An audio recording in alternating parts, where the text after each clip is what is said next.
and I'm one of the co-authors of The Vanishing Coin. And I am here with my son Nate, who's 8 years old. We are conducting an interview for the Texas Bluebonnet Award, and Nate has some questions that he is going to ask. Okay, Mom. What were you like as a student? Did you ever perform magic tricks? As I like to tell my kids, I was an excellent student.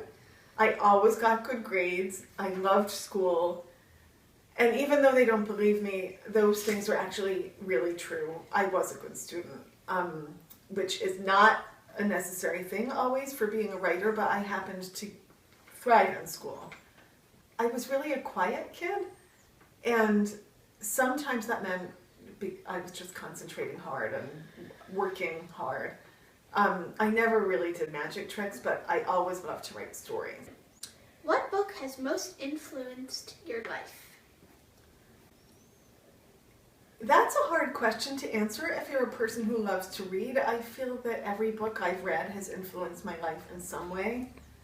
But I have a really clear memory of being in second grade, and my mom read the book Little House in the Big Woods to me and my sister before bed. I had no idea I was going to write the book until I met Mike. And Mike and I just immediately hit it off.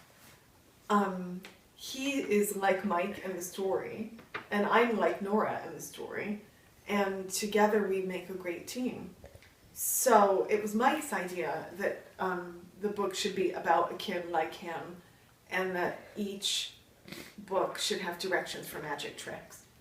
And what I bring to the story is the ability to write about regular kids in real life. So I am pretty plugged into details about school and family and neighborhood and friends and birthday parties and soccer practice, and that's my specialty in writing the books. So together we create this whole story. How did you decide this book would be in a series? Oh, we always knew it was going to be a series. We wanted kids to finish the first book and think, well, what happens next? And we wanted kids to finish the first book and... What advice would you give to kids who want to write? Well, that's an easy question because the answer is only one word long. The answer is, what I would tell aspiring writers is to read.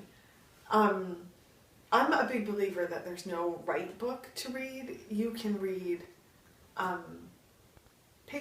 books with pictures or books without pictures. You can read true stories, you can read made-up stories.